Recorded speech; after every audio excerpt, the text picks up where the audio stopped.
কেতিয়াবা বাৰু ভাবি চাইছেনে যে কোনো কাৰণ নথকাকৈ আমাৰ কেতিয়াবা চুলি সৰে, কোনো কাৰণ নথকাকৈ আমাৰ কেতিয়াবা মনবোৰ বেয়া লাগে, কোনো কাৰণ নথকাকৈ ভালদৰে ৰেষ্ট লোৱাৰ পিছতো আমাৰ গাটো ভাগৰুৱা ভাৱ লাগে আৰু এনেকুৱা কোনো কাৰণ নথকাকৈ আমাৰ মাংসপেশীৰো বিষ হয়। এই যে কোনো কাৰণ নথকাকৈ হোৱা এই কামবোৰ প্ৰকৃততে কাৰণ আছে। সেই কাৰণটো হৈছে যে আমাৰ শৰীৰত কিছুমান দৰকাৰী ভিটামিনছ আৰু মিনাৰেলছৰ অভাৱৰ বাবে। যেনেকৈ এখন গাড়ী চলি থাকিবৰ বাবে তেলৰ প্ৰয়োজন, অকল গাড়ীখন থাকিলেই নহ'ব, ঠিক তেনেধৰণে আমাৰ শৰীৰটো চলাচল কৰি থাকিবৰ বাবে, সকলো কাম ঠিকমতে কৰি থাকিবৰ বাবে তাক ভিটামিন আৰু মিনাৰেলছৰ প্ৰয়োজন। এই ভিটামিনছ আৰু মিনাৰেলছ অলপমানো যদি কমি যায় তেনেহ'লে ই অকল আমাক ভাগৰুৱাই নকৰে, তাৰ লগতে আমাৰ ব্ৰেইনৰ ফাংচনতো অপকাৰ কৰে, আমাৰ ছালৰ ওপৰতো খেলিমেলি কৰে, লগতে আমাৰ হাৰ্টৰ সমস্যাৰো সৃষ্টি কৰিব পাৰে। সেয়াই নহয়, ব'নছৰ সমস্যা, মহিলাৰ হৰম'নছৰ সমস্যা, বিভিন্ন সমস্যাই হেঁচা মাৰি ধৰিব পাৰে। এই যিবোৰ সমস্যা হৈ থাকে ভিটামিন মিনাৰেলছ অভাৱৰ বাবে, সেই দৰকাৰী ভিটামিন মিনাৰেলছসমূহনো কি হয়? সৰুৰ পৰাই শুনি আহিছোঁ যে শাক পাচলি বা হেল্ডি খাদ্যত সদায় ভিটামিন আৰু মিনাৰেল পোৱা যায়, কিন্তু প্ৰকৃততে হয় জানো? সকলো বস্তুতে বাৰু ভিটামিন মিনাৰেলছ পায়নে? বা কোনবিধ ভিটামিনছ কোনবিধ খাদ্যত পায়? আমি মাথো এইটোৱে জানো যে হেল্ডি খাদ্যত ভিটামিনছ আৰু মিনাৰেলছ থাকে। বাৰু আহকচোন আজি আমি এই ভিডিঅ'টো অলপ ডিটেইলছত কথা পাতোঁ যে আমাৰ শৰীৰত আটাইতকৈ দৰকাৰী 5টা ভিটামিন কি হয় যি আমাৰ শৰীৰৰ অন্যান্য বেমাৰসমূহ নহ'বৰ বাবে প্ৰটেকশ্যন দিয়ে, আৰু সেই তেনেকুৱা 5টা ভিটামিনছ কি খাদ্য চ'ৰ্চৰ পৰা পাব পাৰি আৰু কেনেধৰণে আমাৰ শৰীৰটোক ফাংচনত সহায় কৰি থাকে, আৰু আপোনালোকৰ বিভিন্ন লক্ষণৰ পিছফালে লুকাই থকা এই অভাৱটোৰ বিষয়ে জানিবৰ বাবে ভিডিঅ'টো শেষলৈকে চাব। সকলোখিনি কথা সহজভাৱে বুজাবলৈ চেষ্টা কৰিম যাতে আপোনালোকে বুজি পায় আৰু সেই অকণমান অভাৱে কিমান ডাঙৰ বিপদ কৰিব পাৰে সেইখিনি বিষয়েও জানিম। আমাৰ শৰীৰৰ বাবে 1 নম্বৰ দৰকাৰী ভিটামিনটো হৈছে ভিটামিন B12। আপোনালোকে চাগে আজিকালি শুনেই যে ব্লাড টেষ্টত ভিটামিন B12টো কৰিবলৈ সাধাৰণতে দিয়েই। এই ভিটামিন B12 অভাৱৰ বাবে কেনেকুৱা ধৰণৰ লক্ষণে দেখা দিয়ে। প্ৰথমটো লক্ষণ হৈছে যে আমাৰ ভৰি বা হাতৰ আঙুলি মূৰবোৰ খোচা বিন্ধা কৰিবলৈ আৰম্ভ কৰে। কিছুমান পৰুৱাই সৰুকৈ কামুৰি থকা নিচিনা ফিলিং এটা আহিব পাৰে। কেতিয়াবা হাতৰ তলুৱা ভৰি তলুৱাৰ পুৰণিও আৰম্ভ হ'ব পাৰে, আৰু ই প্ৰকৃততে আমাৰ ৰেডিয়েটিং পেইন কিছুমানো দিব পাৰে। নাৰ্ভৰ বাহিৰৰ যিখন প্ৰটেকশ্যন লেয়াৰ, সেই লেয়াৰটোত খেলিমেলি কৰাৰ বাবে এই নাৰ্ভসমূহ বিৰাট বেছি চেঞ্চিটিভ হৈ পৰে, আৰু চেঞ্চিটিভ হৈ গ'লে আমাৰ বিষৰ দৰে ৰেডিয়েটিং সৃষ্টি হ'ব পাৰে। যেনেকৈ ধৰি লওক এইখিনিৰ পৰা একদম হাতলৈকে জিনজিননিৰ ভাৱ এটা আহিব পাৰে। অৱশ্যে অন্যান্য বিভিন্ন কাৰণো আছে, কিন্তু ইয়াৰ প্ৰধান লক্ষণসমূহ এইখিনি। তাৰ লগতে আপোনালোকৰ ব্ৰেইন ফগৰ দৰে হ'ব পাৰে। ব্ৰেইন ফগ মানে কি? যিকোনো কথাত মনোযোগ দিব নোৱাৰা। ধৰি লওক উদাহৰণস্বৰূপে মই এতিয়া ভিডিঅ'টো কৈ আছোঁ, কিন্তু মই কৈ থাকোঁতে মই এটা ধ্যান দি থাকিবলগীয়া হৈছে যে মই কি কৈছোঁ আৰু কোনখিনি কথা ইয়াৰ পিছত ক'ম। সেইখিনি চিন্তা কৰিব পৰা বা ভাবি থাকিব পৰাৰ ক্ষমতাটো নাইকিয়া হৈ যায়। যেনেকৈ ধৰি লওক আপোনালোকে কিবা এটা কাম কৰি আছে, সেই সময়ছোৱাত সেই তাত মনোযোগ দিব পৰা নাই, এনেই সাৰ পাই আছে, মানুহজনে গম পাই আছে আশে কাষে কি হৈ আছে, কিন্তু কামটোত সিমান জোৰছে মূৰটো ভৰাব পৰা নাই। তেনেকুৱা হয় সাধাৰণতে ব্ৰেইন ফগ। এই ব্ৰেইন ফগ জ্বৰ হোৱা সময়তো আমি দেখিবলৈ পাওঁ। সেই একেটা ধৰণৰ লক্ষণ ভিটামিন B12 ডেফিচিয়েঞ্চি হ'লে আমি দেখিবলৈ পাওঁ। সেইবাবে এই লক্ষণসমূহ যদি দেখে তেনেহ'লে তাৰ টেষ্ট এটা কৰাব পাৰে। ব্লাড টেষ্টৰ জৰিয়তে ভিটামিন B12 কমি আছে নেকি দেখিবলৈ পোৱা যায়। আজিকালি সাধাৰণতে 2টা ভিটামিনছৰ খুব বেছিকৈ অভাৱ দেখিবলৈ পোৱা যায়। সেইটো হৈছে ভিটামিন B12 আৰু আনটো হৈছে ভিটামিন D, যি দুয়োটাই ডাঙৰ অপকাৰৰ সৃষ্টি কৰিব পাৰে। এতিয়া যাওঁ দ্বিতীয়টো ভিটামিনলৈ। দ্বিতীয়টো ভিটামিনে হৈছে আমাৰ ভিটামিন D, যি আমাৰ সূৰ্যৰ পোহৰ আৰু আমাৰ ছালৰ সহায়ত এই ভিটামিন D প্ৰস্তুত হয়। যিহেতু আমাৰ ছালখন প্ৰায়ে এক্সপ'জাৰ আজিকালি সূৰ্য পোহৰ নাপায়, কাৰণ ঘৰৰ ভিতৰত সোমাই থকা কথা, খুব বেছিকৈ ৰ'দত ঘূৰি নুফুৰোঁ, বা আমাৰ এনেকুৱা হয় যে ক'বালৈ অফিচলৈ ওলাই গ'লেও গাড়ীৰ ভিতৰত বাছৰ ভিতৰত লৈ যোৱা যায়, যাৰ ফলত আমাৰ সূৰ্যৰ পোহৰটো আমাৰ ছালত পৰিবলৈকে নাপায়, আৰু ওলাই গ'লেও আমি ধৰি লওক হাত দীঘল কাপোৰ কানি পিন্ধি যাওঁ, যাৰ ফলত ছালত পৰিবলৈ নাপায়। যদি সূৰ্যৰ পোহৰটো পৰেও যদি ছালত পৰিবলৈ নাপায় তেনেহ'লে ভিটামিন D চিন্থেচিছ হোৱাটো দিগদাৰ হৈ পৰে, আৰু সেইবাবে ভিটামিন D বহুত অভাৱ আমি দেখিবলৈ পাওঁ। অৱশ্যে পথাৰত কাম কৰি থকা, ৰ'দত কাম কৰি থকা মানুহজনৰো যে কেতিয়াও নহ'ব অভাৱ, সেইটো নহয়। কিন্তু কেতিয়াবা সেই সূৰ্য পোহৰ পালেও বডিয়ে তাক প্ৰস্তুত কৰিবলৈ কঠিন হ'ব পাৰে। তেনে ক্ষেত্ৰত কিছুমান খাদ্যৰো প্ৰয়োজন হয়। সূৰ্যৰ পোহৰো প্ৰয়োজন হয় আৰু কেতিয়াবা অভাৱ হ'লে তাৰ বাবে দৰৱৰো প্ৰয়োজন হয় কাৰণ ভিটামিন ডি যেতিয়া কমি যায় তাৰ পৰা বহুত ডাঙৰ ডাঙৰ সমস্যাৰ সৃষ্টি হ'ব পাৰে অকল ভিটামিন ডিয়ে হাড়তে অপকাৰ নকৰে আমি সাধাৰণতে জানো ভিটামিন ডি আমাৰ হাড়ৰ বাবে দৰকাৰী কিন্তু তাতকৈও আৰু কেইটামান দৰকাৰী কথা আছে ভিটামিন ডিৰ সহায়ত আমাৰ বনসমূহ ষ্ট্ৰং হয় তাৰ লগতে ইমিউন সিস্টেমটো আমাৰ ষ্ট্ৰং কৰি ৰাখিবলৈ সহায় কৰে ভিটামিন ডিয়ে ভিটামিন ডিৰ অভাৱে ছোৱালীৰ বা মহিলাসকলৰ মাহেকীয়াৰ খেলিমেলি কৰাও আমি দেখিবলৈ পাওঁ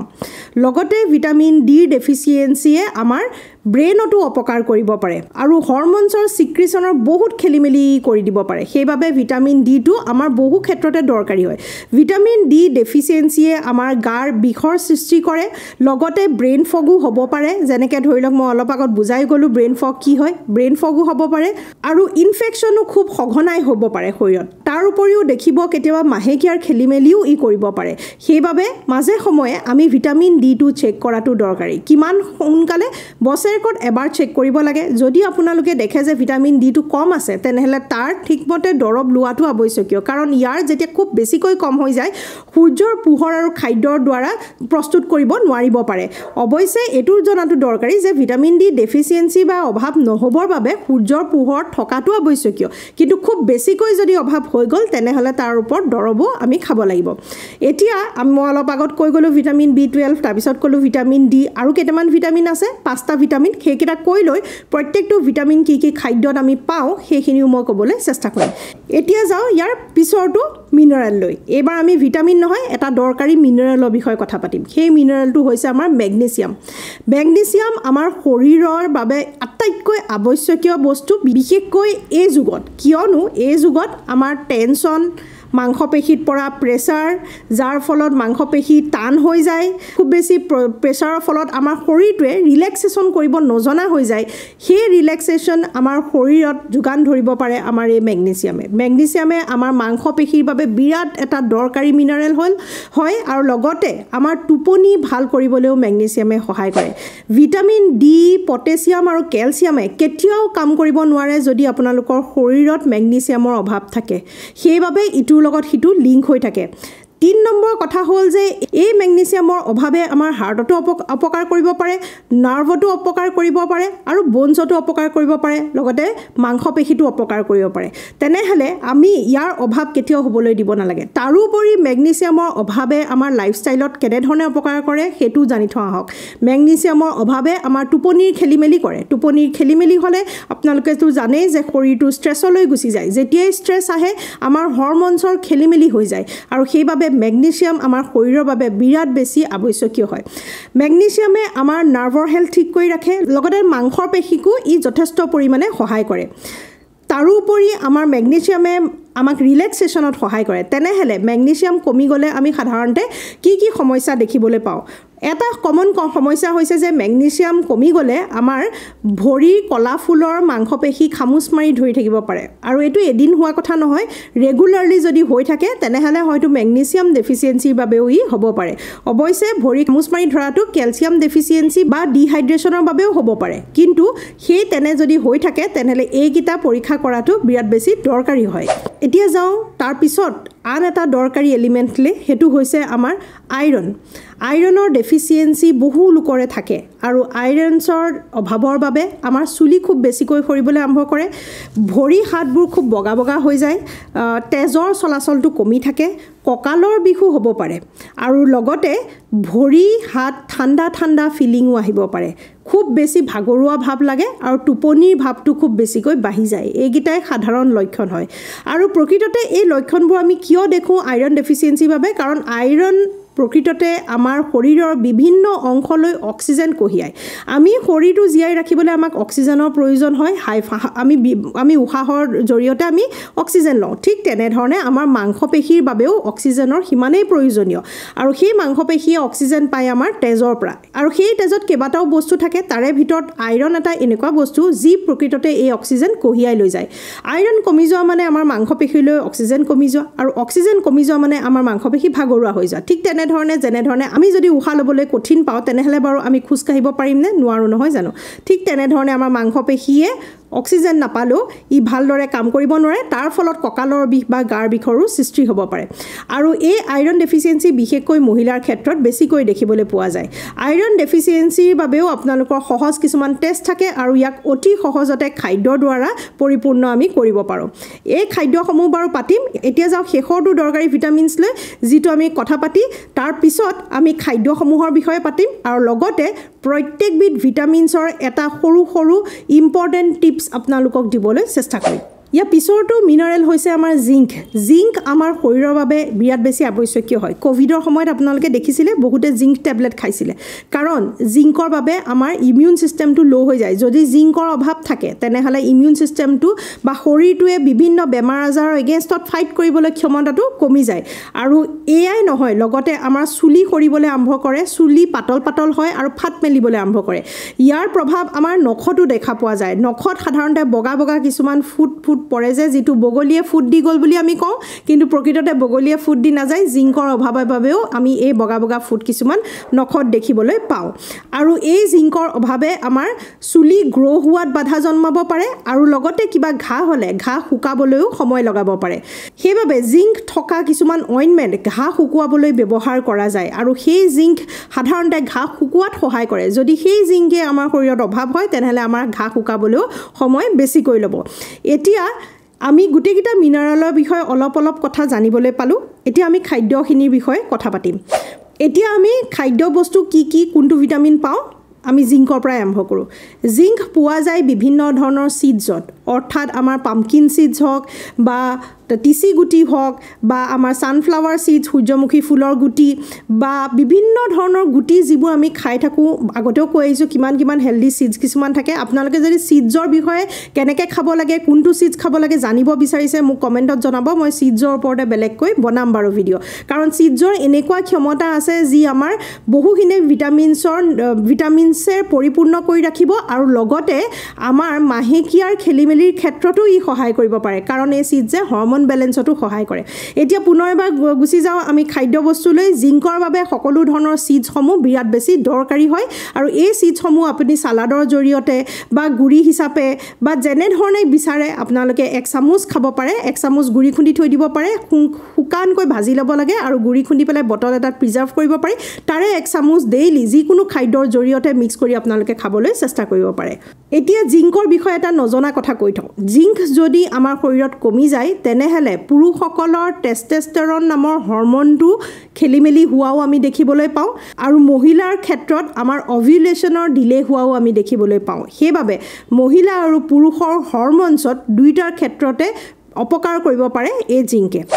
এতিয়া যাওঁ ভিটামিন ডি আমি কিহৰ দ্বাৰা পাব পাৰোঁ ভিটামিন ডি আমি সূৰ্যৰ পোহৰৰ দ্বাৰা পাব পাৰোঁ সূৰ্যৰ পোহৰৰ দ্বাৰা পাবলৈ হ'লে আমি সূৰ্যৰ পোহৰৰ পৰা অপকাৰখিনিৰ পৰা বাচি থাকিব লাগিব অৰ্থাৎ আপোনালোকে যদি ছানস্ক্ৰীন ঘঁহি পেলাই সূৰ্যৰ পোহৰ লৈ থাকে তেনেহলে ভিটামিন ডিও আপোনালোকে পাবলৈ কঠিন হ'ব কিন্তু সেই বুলি ছানস্ক্ৰীন নঘঁহাকৈ আপোনালোকে দুপৰীয়া সূৰ্যৰ পোহৰত যাব নোৱাৰে ইউভি ৰেজ খুব বেছিকৈ বাঢ়ি থাকে দুপৰীয়াৰ সময়ত সেইবাবে দুপৰীয়াৰ সময়ত সেই সূৰ্যৰ পোহৰৰ পৰা ভিটামিন ডি ল'বলৈ চেষ্টা কৰিব নালাগে এই ভিটামিন ডি আমি ৰাতিপুৱাৰ বেলা ল'ব পাৰোঁ ৰ'দৰ কোমল পোহৰটোত আমি বহু পৰিমাণে ভিটামিন পাবলৈ সক্ষম হওঁ মাথো আমি 15 মিনিটৰ পৰা 20 মিনিট সময় ছালখন উলিয়াই পেলাই ৰ'দৰ পোহৰত বহিবলৈ চেষ্টা কৰিব লাগে হাত দীঘল কাপোৰ পিন্ধি পেলাই বহিলে যেহেতু ছালখন এক্সপ'জ নকৰিলে আমাৰ ভিটামিন ডি প্ৰস্তুত কৰাত অলপ কঠিন হৈ পৰে এতিয়া কওঁ এটা ভিটামিন ডিৰ বিষয়ে ইণ্টাৰেষ্টিং কথা ভিটামিন ডি কমি থাকিলে আমাৰ কেলছিয়াম এবজৰ্পশ্যনতো দিগদাৰ দিয়ে আৰু লগতে যদি আপোনালোকৰ পটেছিয়াম আৰু মেগনেছিয়াম কম থাকে তেতিয়াও ভিটামিন ডি বাৰেপতি তললৈ গৈ থাকিব পাৰে যদি আপোনালোকৰ ভিটামিন ডি কমি থাকে বাৰেপতি মেডিচিন খোৱাৰ পিছতো 4-5 মাহৰ মূৰত পুনৰ এবাৰ অভাৱ হয় তেনে ক্ষেত্ৰত আপোনালোকে মেগনেছিয়ামটো চেক কৰাটো আৱশ্যকীয় কাৰণ মেগনেছিয়াম পটেছিয়ামৰ অভাৱৰ ফলতো আমাৰ ভিটামিন ডিটো বাৰেপতি তললৈ আহি থাকিব পাৰে এতিয়া যাওঁ আমি আইৰণলৈ আইৰণ আমাৰ বহু খাদ্যৰ দ্বাৰাই আমি পাব পাৰোঁ কলডিলত ভৰপূৰ পৰিমাণে আমি আইৰণ পাব পাৰোঁ লগতে সেউজীয়া শাক-পাচলি আৰু ৰঙৰ পাচলি বিশেষকৈ শাক যেনেকৈ ধৰি লওক মৰিচাৰ শাক তাতো আমি আইৰণৰ কোৱান্টিটি ভালদৰে পাওঁ অৰ্গেন মিট অৰ্থাৎ চিকেন বা মাটনৰ যিটো লিভাৰ সেই লিভাৰৰ জৰিয়তেও আমি সহজতে পাবলৈ সহায় হয় আৰু যি আইৰণ আমি অৰ্গেনছ মিটৰ পৰা পাওঁ সেই আইৰণ আমাৰ সহজতে শৰীৰে এবজৰ্ভ কৰিবলৈ বা শুহি ল'বলৈও সহায় হয় তাৰোপৰি আমাৰ ডালিমৰটো আমি এই আইৰণ যথেষ্ট পৰিমাণে পাবলৈ সক্ষম হওঁ এইখিনি খাদ্য সদায় তালিকাত ভৰাই থ'ব লাগে কিন্তু দৰকাৰী এটা কথা আইৰণ যদি কমি থাকে তেনেহ'লে চাহ আৰু কফিও আমি কমকৈ খাব লাগে কাৰণ চাহ আৰু কফিয়ে আমাৰ আইৰণটো এবজৰ্ভ কৰাত আৰু শুহি লোৱাত যথেষ্ট পৰিমাণে বাধা জন্মায় যিসকলে চাহ কফি খুব বাৰে বাৰে খাই থাকে তেওঁলোকৰ সাধাৰণতে আইৰণ ডেফিচিয়েঞ্চি বেছিকৈ দেখিবলৈ পোৱা যায় এতিয়া মেগনেছিয়াম কিহত পায় সকলো ধৰণৰ সেউজীয়া শাক পাচলিত আমি মেগনেছিয়াম পাব পাৰোঁ লগতে বিভিন্ন সিডছত য'ত জিংকো থাকে তাত মেগনেছিয়ামো পোৱা যায় যেনেকৈ পুনৰ এবাৰ কৈছোঁ টিচি গুটি সানফ্লাৱাৰ সিডছ পাম্পকিন সিডছ এই সকলোবোৰ সিডছতে চিয়া সিডছ এই সকলোবোৰতে আপোনালোকে মেগনেছিয়ামৰ পৰিমাণ যথেষ্ট পৰিমাণে পাব B12 ভিটামিনটো সাধাৰণতে আমাৰ যিবোৰ নন ভেজ খাদ্য হয় সেইবোৰত পোৱা যায় যেনেকৈ মাছ মাংস কণী এইবোৰত ভিটামিন B12 ভালদৰে পোৱা যায় লগতে মিল্ক প্ৰডাক্টছবোৰত যেনেকৈ ধৰি লওক আমাৰ দৈ হৈ গ'ল বা পনীৰ হৈ গ'ল এইবোৰতো B12 পোৱা যায় B12 আমাৰ ফাৰ্মেণ্টেড বস্তুবোৰতো পোৱা যায় খাদ্য বস্তুত যেনেকৈ যিবোৰ বস্তু আমি থৈ দিয়া যায় আৰু অকণমান পচিবলৈ দিয়া যায় আৰু তাৰপিছত আমি খাওঁ যেনেকৈ ধৰি লওক ইডলি যিটো সাধাৰণতে আগদিনাৰ ভাত থৈ দিয়া যায় বা আমাৰ পইতা ভাত যেতিয়া আমি তিয়াই থৈ দিওঁ তাত কিছুমান ভাল বেক্টেৰিয়া গ্ৰ' হয় সেই বেক্টেৰিয়াবোৰে প্ৰকৃততে এই ভিটামিন B12ৰ যোগান ধৰিবলৈ সক্ষম হয় আৰু সেইবাবে এনেকুৱা ফাৰ্মেণ্টেড বস্তুসমূহ যিবোৰ থৈ দিয়া যায় প্ৰিজাৰ্ভ কৰি দিয়া যায় আৰু ভাল বেক্টেৰিয়া ফৰ্ম হ'বলৈ দিয়া যায় তেনেকুৱা খাদ্যবোৰতো আমি পাবলৈ সক্ষম হওঁ এতিয়া গোটেইকেইটা বস্তুৰ বিষয়ে আপোনালোকে অলপ গম পালে এই গোটেইখিনি ভিটামিন মই কোৱাৰ এটাই কথা যে কিছুমানৰ হয়তো এটা ভিটামিন কমিছে কিছুমানৰ হয়তো আন এটা ভিটামিন কমিছে আমি যিহেতু ইটোৰ লগত সিটো লিংক হয় কেনেধৰণে লিংক হয় সেইটো জনাটো আৱশ্যকীয় আৰু ইটো সিটোৰ লগত যদি লিংক হৈ থাকে তেনেহ'লে সকলোখিনি ভিটামিনছে আমাৰ বাবে প্ৰয়োজনীয় সেইবাবে এই যিবোৰ খাদ্য বস্তু ক'লোঁ এইখিনি চেষ্টা কৰিব খাবলৈ আৰু লগতে শৰীৰটোৰ প্ৰতি অকণমান ধ্যান দিব মন কৰিব যে কি লক্ষণে দেখা দিছে সেই লক্ষণসমূহ মই প্ৰায় মোৰ ভিডিঅ'ত কৈ থাকোঁ যাতে আপোনালোকে অলপমান হ'লেও অনুমান কৰিব পাৰে হয় মোৰ এই লক্ষণটোৱে দেখা দিছে আৰু এই লক্ষণটোৱে দেখা দিছে যেতিয়া এইটো হয়তো বিপদজনক হ'ব পাৰে মই লক্ষণবোৰ টেষ্টিঙৰ বাবে কৈ নাথাকোঁ এইটো নহয় যে লক্ষণবোৰ জানিলে মই গম পাম যে এইটোৱে মোৰ সমস্যা হৈছে বুলি আমি কোনো লক্ষণৰ পৰা কোনো ধৰণৰ সমস্যাৰ একদম নিৰ্ধাৰিত কৰিব নোৱাৰোঁ কিন্তু সেই লক্ষণবোৰ দেখিলে আমি সজাগটোতো হ'ব পাৰোঁ যে হয় এইটো লক্ষণ আমাৰ শৰীৰৰ বাবে অপকাৰী হয় বা এই লক্ষণটো দেখিলে আমি এটা কেয়াৰ লোৱাটো আৱশ্যকীয় হয় সেইখিনি কেয়াৰ ল'বৰ বাবে লক্ষণখিনি প্ৰয়োজনীয় জনাটো আশা কৰোঁ ভিডিঅ'টো ভাল পালে সকলোৱে এই কথাখিনি জনাটো দৰকাৰী বুলি আপুনিও নাভাবে জানো যদি ভাবে তেনেহ'লে যিসকলে ভিডিঅ'টো আজি চাই আছে তেওঁলোক প্ৰত্যেকজনকে মই এটা অনুৰোধ যে আপোনালোকে এই ভিডিঅ'টো শ্বেয়াৰ কৰে যাতে আমাৰ অসমত সকলো মানুহে ইয়াৰ পৰা লাভৱান হয় নতুন এটা ভিডিঅ'ৰ যোগেৰে লগ পোৱাৰ প্ৰতিশ্ৰুতিৰে আজিলৈ সামৰো নমস্কাৰ